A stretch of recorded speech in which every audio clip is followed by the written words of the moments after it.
नमस्कार, मी सूर्यकांत वरकड ग्राम वार्ता एक्सप्रेसमध्ये आपल्या सगळ्यांचं हार्दिक असं स्वागत करतो. मंडळी, एक वेगळा विषय घेऊन आज तुमच्या समोर आलेलो आहे. छत्रपती शाहू महाराज यांचे वंशज खासदार छत्रपती संभाजीराजे नुकतेच नगर शहरामध्ये येऊन गेलेले आहेत. छत्रपती संभाजीराजे यांनी नगर शहरामधील चौथे शिवाजी महाराजांच्या स्मारकाला भेट दिली. तिथं लोकार्पणाचा सोहळा पार पडला आणि या सोहळ्याच्या भर सभेमध्ये छत्रपती संभाजीराजे यांनी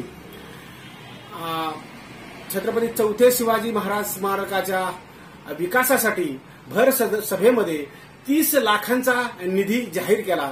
हा त्यांच्या खासदारकीच्या टर्म मधला हा शेवटचा निधी होता आणि तो शेवटचा निधी राजांनी भर सभेमध्ये या स्मारकाच्या विकासासाठी जाहीर केला. तसं पत्र स्मळाली अस्मिता शेतकरी संघटनेचे कार्याध्यक्ष यशवंत तोडमल यांनी ते घेऊन जावं असं भर सभेमध्ये जाहीर आवाहन त्यांनी केलं. असा एक राजा की एका भर सभेमध्ये 30 लाखांचा निधी अगदी चुटकीसरसं विकासासाठी देतो, हा राजा पहिल्यांदा आपण पाहिला आहे. आणि आपण आता व्हिडिओमध्ये पाहणार आहोत नेमकं छत्रपती संभाजीराजे नगर शहराबद्दल, चौथे शिवाजी महाराजांच्या स्मारकाबद्दल नेमकं काय म्हणाले ते आपण व्हिडिओमध्ये पाहू शकतो.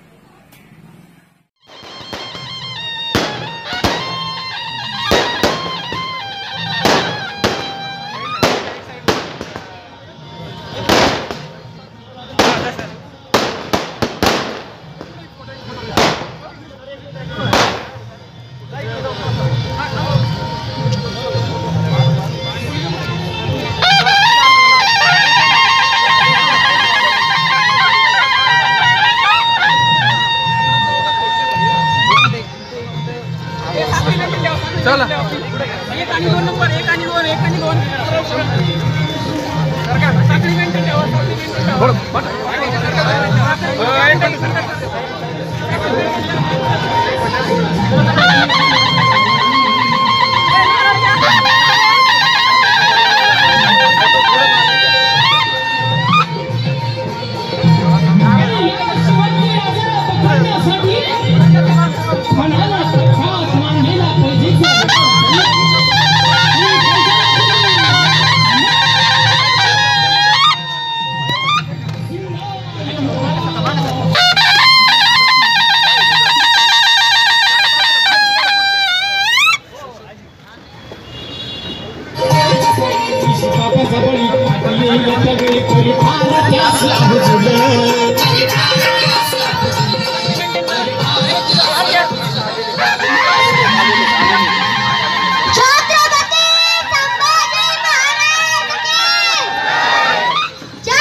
पलीकडून जा आपण एक ग्रुप फोटो इकडे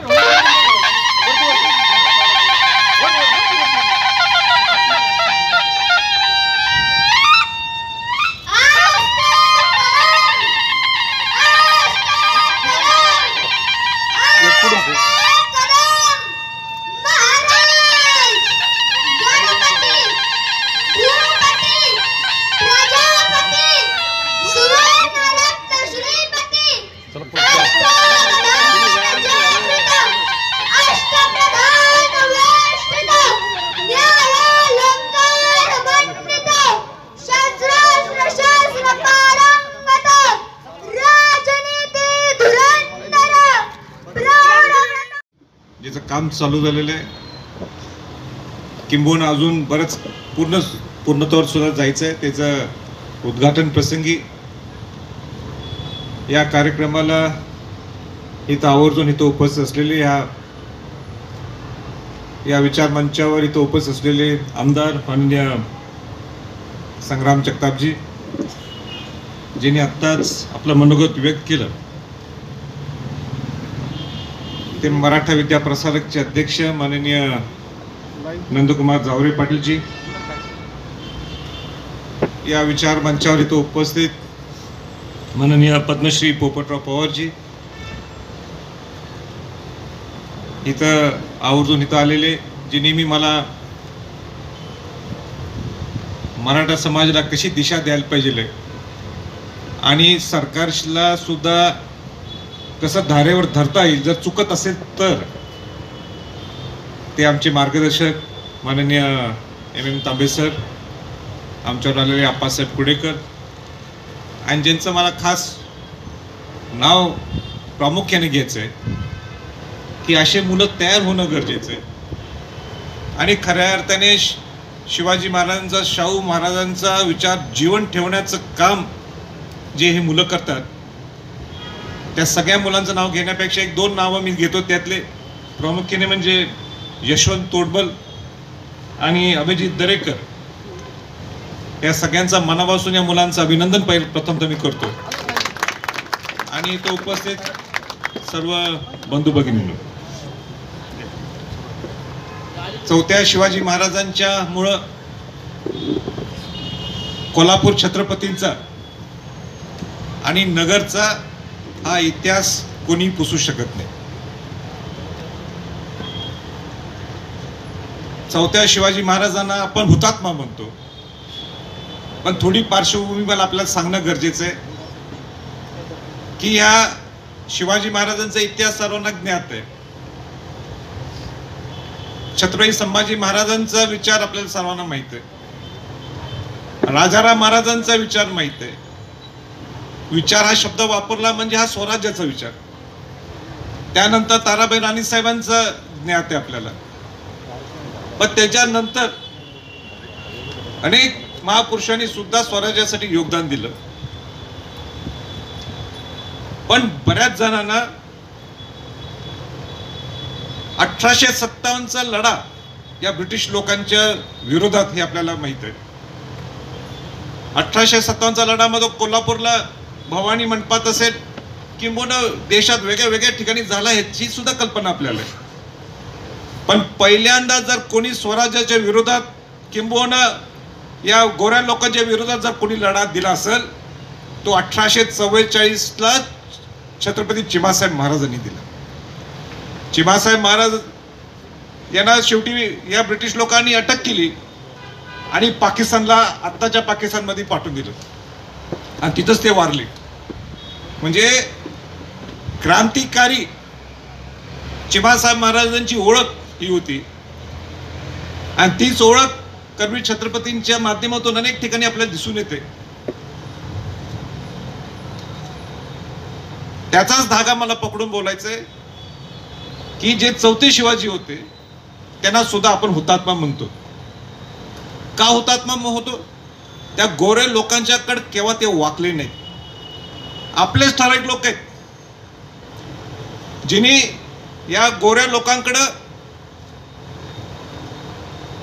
ह्यांचा कसा छळ होऊन दे याच्यासाठी प्रयत्न केले. कोल्हापूरचेच आहेत. या पुस्तकात सगळं लिहिलेलं आहे. मला ते नाव घेऊन आज त्यांच्या जयंतीच्या दिवशी मला नाव त्यांचं घ्यायचं नाहीये, पण ज्या सगळ्यांनी हे पुस्तक वाचायला पाहिलं. कोण आहे हा माणूस? या माणसाने किती मोठं नुकसान केलं कोल्हापूरचं आपल्या सर्वांचं, त्याचा सुद्धा अभ्यास होणं गरजेचं आहे. मी नाही बोलणार मी. आज जयंती आहे त्यांची. चांगले दोन गोष्टी त्यांनी त्या माणसाने वाईट केल्या. एक, चौथ्या शिवाजींचं हत्या आणि दुसरी आपली एक तलवारचा विषय काय. म्हणून त्याकडे खोल न जाता पण हे सावर्डेकर घराण्यातून जे चौथे शिवाजी आले होते त्यांना एवढा छळ केला एवढ्या लहान वयात. त्यांना काय त्या नंतर महाबळेश्वरला ठेवलं. महाबळेश्वरला 1 वर्षानंतर मग इकडे नगरला आणलं. 8व्या वर्षी छत्रपती झाले. मला वाटतं 18.5 वर्षी काय 19 वर्षी ते त्यांना छळ करून त्यांना इथं मारलं. तो ग्रीन म्हणून कोणतरी तिथला ब्रिटिश ऑफिसर होता. म्हणजे एवढं छत्रपती घराण्यातल्या व्यक्तीला वेडा ठरवणं. कोण वेडा ठरवतो? नुसता गोरा माणूस नाही तर आपल्यातला माणूस सुद्धा जो त्यांना संलग्न होता. पण मला आनंद आहे की आज यशवंत सारख्या लोकांनी परत शिवाजी चौथ्यानं जीवन ठेवण्यासाठी, त्यांचा विचार जीवन ठेवण्यासाठी त्यांना हुतात्मा ही पदवी दिलेली आहे. ते हुतात्मा चौथ्या शिवाजींना जीवन ठेवण्यासाठी, त्यांचा विचार जीवित ठेवण्यासाठी या यशवंतांच्या सर्व सहकार्यांनी जो प्रयत्न केलेला आहे, हे मनापासून त्यांचं मी अभिनंदन करतो, मनापासून कौतुक.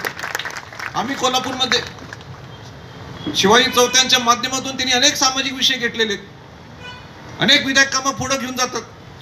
कोणाच्यावर अन्याय होत असेल तर यशवंत त्यांचे सर्व सहकारी पुढे येतात. हे खरोखर कौतुकास्पद. मला आपल्याला मुद्दाम सांगायचंय, यशवंतनी संभाजींचा कॉन्टॅक्ट नेहमी होणार नाही म्हणून त्यांनी सगळी आमच्या ऑफिसची टीमला पकडून ठेवलं. 6 महिने आमदार साहेब हे माझ्या मागे आहेत. 2दा डेट्स दिल्या, त्या तारखेला मला यायला जमलं नाही, परत काहीतरी पुढे झालं, काहीतरी मागं झालं, पुढे मागं झालं, मी येऊ शकलो नाही कार्यक्रमाला, किंवा कार्यक्रमाची डेट मी देऊ शकलो नाही. पण योग बघा ना, परवा दिवशी माझा परत त्यांचा फोन आला की राजेची तारीख द्यायला पाहिजे. मी सुद्धा त्यांना म्हणून सांगितलं की मला आजच वेळ आहे, मला माहित नव्हतं जयंती आहे. मी म्हटलं यशवंतना, म्हटलं ह्या वेळ आजच आहे, कारण आजच्या दिवशीच आज आपलं नूतनीकरणाचं उद्घाटन करून टाकू. मग त्यांनी सुद्धा हो म्हटलं. आणि नेमकं निघालं काय, आज चौथ्या शिवाजींची जयंतीच आहे. चौथ्या शिवाजी महाराजांचीच इच्छा होती की त्यांचा वंशज आज यावा इथं.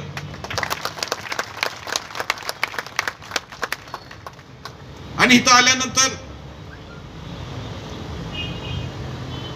मी विचारलं की आता याच्या स्मारकचं याचं पुढं कसं होणार आहे, काय नूतनीकरण होणार आहे. तिने मोठा प्रोजेक्ट दाखवला. मी मुख्यमंत्री इथं नाहीये, नाही तर पटक करून मंजूर करून टाकला असता. पण किती खर्च येणार आहे, पण त्यांनी खर्च सुद्धा सांगितलं. नेमकं माझं खासदारकीचं टर्म हे 2 मेला संपते, आणि गाडीत येत असताना मला ते जे माझा फंड बघतात, कोणाला किती फंड द्यायचा, पोपटरावनं आम्ही दिले पैसे. चांगल्या कामासाठी माझा फंड मी नेहमी वापरला जातो. मी विचारलं बघ काय पैसे शिल्लक आहेत का बघा म्हटलं. मग त्यांनी सांगितलं एवढे पैसे शिल्लक आहे. इथं आल्यावर विचारलं, अरे स्मारक इथं उभारणार, आपण आपले पैसे ह्याला लावू नाही तर मग लावू नये, आपण इथं पैसे देऊ ना. आमदार साहेब किती द्यायचे सांगा, यशवंत किती काय काढायचे आपल्या, माझ्याकडे आहे शिल्लक डोक्यात, पण तुमच्याकडे येऊन देणे. मी काय ते म्हणायचं, तुम्ही म्हणाले फार कमी दिले, किंवा तुम्ही म्हटलं राजे तुम्ही अमाऊंट काय डिक्लेअर केली फार कमी आहे. किती तुम्हाला किती पाहिलं तुम्हाला? नाही राजा नाही, तुमचे पैसे आहेत, माझे नाहीत, सरकारचे पैसे आहेत. मला वाटते मी मगाशी जी माहिती काढली, माझ्याकडे 30-35 लाख रुपये अजून शिल्लक आहेत. तर त्यातले 30 लाख रुपये मी लगेच जाहीर करतो. आजच्या आज तुम्ही पत्र घ्या, कारण का हे 1 महिन्याच्या आत आपल्याला सगळं पूर्ण करावं लागतं. ते सगळं आमदार साहेबांना माहिती आहे ते कसं करायचं असते. तुम्ही लगेच पत्र घ्या आणि 30 लाख लगेच तुमच्या ताब्यात घ्या आणि काम सुरू करा. राहिलेले काय पैसे असतील ते आमदार साहेब आपण दोघं मिळून मुख्यमंत्र्यांच्याकडे जाऊ, उपमुख्यमंत्र्यांच्याकडे जाऊ, आणि लगेच पूर्णत्वावर कसा आणता येईल स्मारक आपण बघू. पोपटराव पवारांना सुद्धा माहित आहे, त्यांना आम्ही 25 लाख रुपये दिलेले. तर ते कसे काय पत्रव्यवहार करायचा असतात, काय करायचं ते आजच्याच तुम्ही करायला पाहिजे, एवढं तुमची ती जबाबदारी. राजश्री छत्रपती शाहू महाराजांची या 6 मेला स्मृती शताब्दी आहे, आणि स्मृती शताब्दीच्या माध्यमातून कोल्हापुरात अनेक कार्यक्रम होणार आहेत. नगरमध्ये सुद्धा कार्यक्रम होणं गरजेचं आहे, कारण का ही शाहू महाराजांचीच कल्पना होती.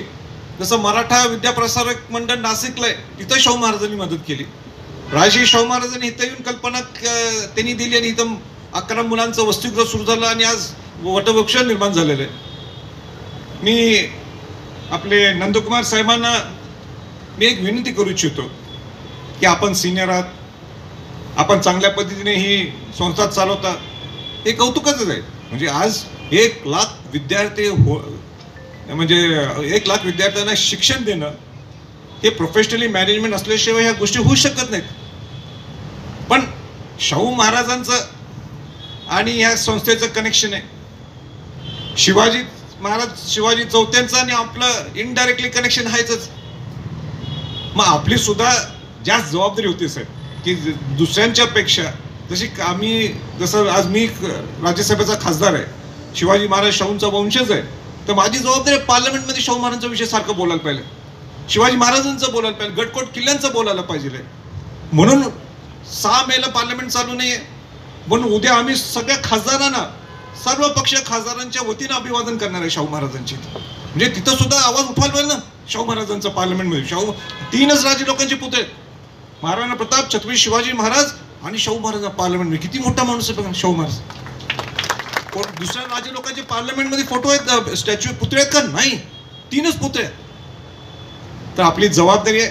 माझं तर उलटं म्हणणं आहे, ते आमदार संग्राम जगतापांना तुमच्या बॉडीमध्ये घेऊ नका, किंवा ते मनात काहीतरी आमचं राजकारण किंवा काहीतरी ते संभाजीराजांसोबत घेऊ नका, काय घेऊ नका आम्हाला. कारण तुम्हाला वाटतं बाबा छत्रपती येऊन काहीतरी परत त्याच्यावर कंट्रोल घेतील का, आमदार जगताप येऊन काहीतरी कंट्रोल घेतील का, आम्हाला घेऊ नका.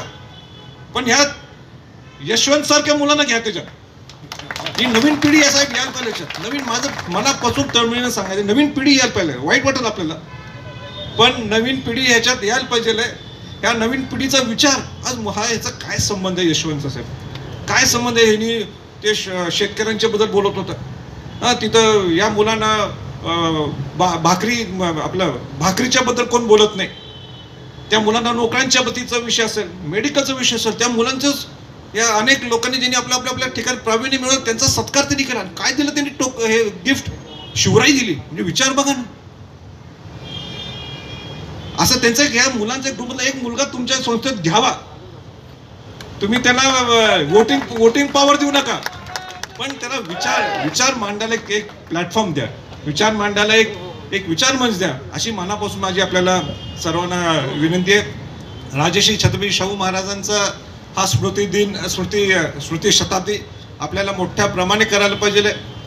नगरमध्ये छत्रपती करवीरकर छत्रपतींचा आणि आपले जेव्हा जे संबंध आहेत मी आपल्याला सांगितलं, आणि म्हणून बोलायचं म्हणजे मी भरपूर बोलू शकतो. खरं म्हणजे माझी तब्येतच बरी नाही आहे, म्हणून मला 1.5 तास उशीर झाला. आवाजात सुद्धा तो फरक तुम्हाला जाणवत असेल, आणि कार्यक्रमाला उशीर झाला याबद्दल सुद्धा मी आपली सर्वांची दिलगिरी व्यक्त करतो. आणि मला परत समजा की 5ची फ्लाईट पकडायची आहे, 5 का 5:30ची फ्लाईट पकडायची आहे दिल्लीला, म्हणून आपण मला परवानगी द्या अशी एवढं बोलून मी आपली रजा घेतो. आणि परत एकदा यशवंत आणि त्यांच्या सर्व सहकाऱ्यांचं मनापासून अभिनंदन करतो, मनापासून त्यांचं कौतुक करतो. असे नवीन पिढीतले मुलं तयार व्हायला पाहिजेत, आणि खऱ्या अर्थाने शिवाजी महाराज, शाहू महाराजांचा, फुले आंबेडकरांचा विचार तुम्ही जीवित ठेवताय याबद्दल तुमचं मनापासून परत एकदा कौतुक करतो. जोरदार टाळ्या होऊन जाऊ द्या. आणि सगळ्या मुलांचे नाव मुद्दाम घेतो परत एकदा, त्यांच्यात सुद्धा ते नाराजगी नको. मग ते अजित कोतकर असेल,